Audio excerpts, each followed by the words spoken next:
Bonjour à tous et bienvenue dans le flash d'information.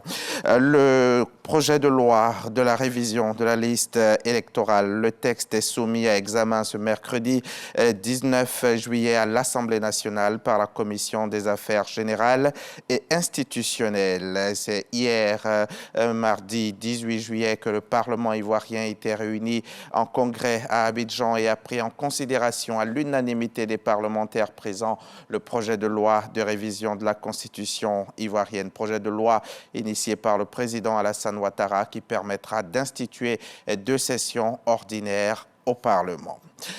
Tiemoko Meliakone s'est entretenu hier avec Esther Duflo, prix Nobel d'économie, fondatrice de JEPAL, un laboratoire d'action contre la pauvreté.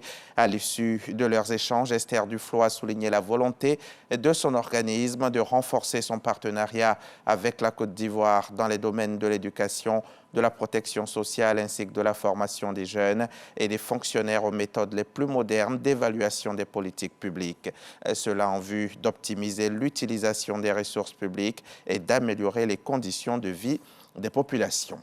On met à présent le cap sur Abengourou où a eu lieu récemment la sortie de la 45e promotion du CAFOP supérieur. Il était aussi question de passation de flambeau entre cette 45e promotion et la 46e. Le ministre du Tourisme et des Loisirs en était le parrain. Il a exhorté ses filleuls à être des fonctionnaires exemplaires, comme nous le rapporte notre correspondant sur place, Herman Yamia. Ils sont 230 élèves maîtres du CAFOP supérieur d'Abengourou, désormais prêts à donner le savoir acquis à l'école.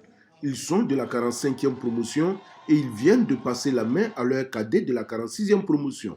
Ils sont conscients de la tâche qui les attend désormais sur le terrain. Nous savons aussi que notre fierté d'appartenir à la corporation des instituteurs est d'autant plus grande que nous devons faire preuve de rigueur, de discipline, de ponctualité, d'assiduité, d'intégrité et aussi et surtout d'humilité. Cette promotion est baptisée promotion Siandou Fofana du nom de leur parrain.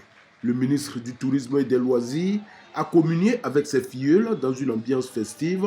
Il a d'ailleurs fait la promesse d'être toujours aux côtés des élèves maîtres du CAFOP supérieur d'Abengourou, non sans leur prodiguer de sages conseils. C'est un autre moment qui commence pour vous. L'homme a 2 vies.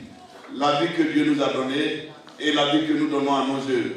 Faites en sorte que votre œuvre vous survive et que votre nom soit écrit au panthéon de l'histoire de notre pays à jamais. Le directeur du CAFOP supérieur d'Abengourou, Kofi Konia Moïse, a saisi l'instant pour faire une doléance. Votre CAFOP tient sur 13 hectares et nous sommes implantés en matière de bâtiments sur 4 hectares.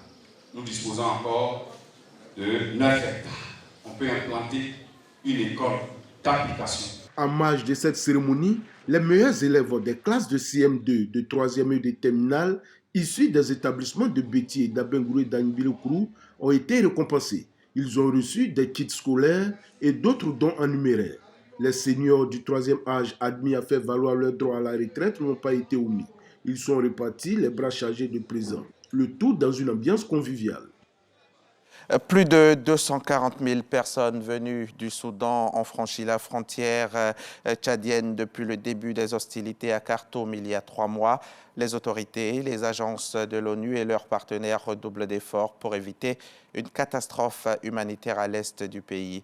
Le gouvernement a alloué des terres pour la construction de 3 nouveaux camps de réfugiés, tandis que le HCR a procédé à l'extension de 7 sites déjà existants qui accueillent plus de 400 000 Soudanais venus au cours des 20 dernières années. 2 autres camps sortent de terre, tandis que le HCR et les autorités cherchent à identifier un 4e site, car les pronostics sur l'évolution de la crise restent très pessimistes.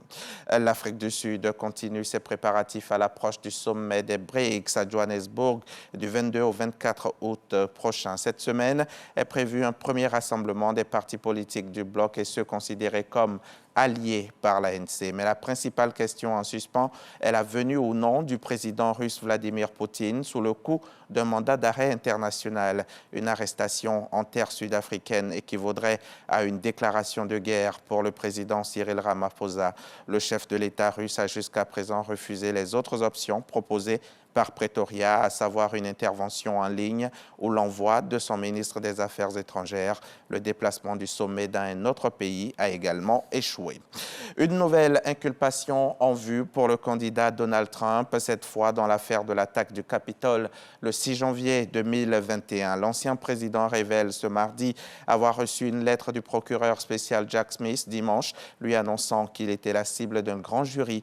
En général, cette procédure judiciaire est un préalable à une inculpation. Les partisans de Donald Trump le voient comme un martyr politique. Depuis mars, ces deux précédentes inculpations ont permis à Donald Trump de lever plusieurs millions de dollars de donations, essentiellement auprès de petits donateurs. Fin de ce flash, on se retrouve à 13h pour le journal.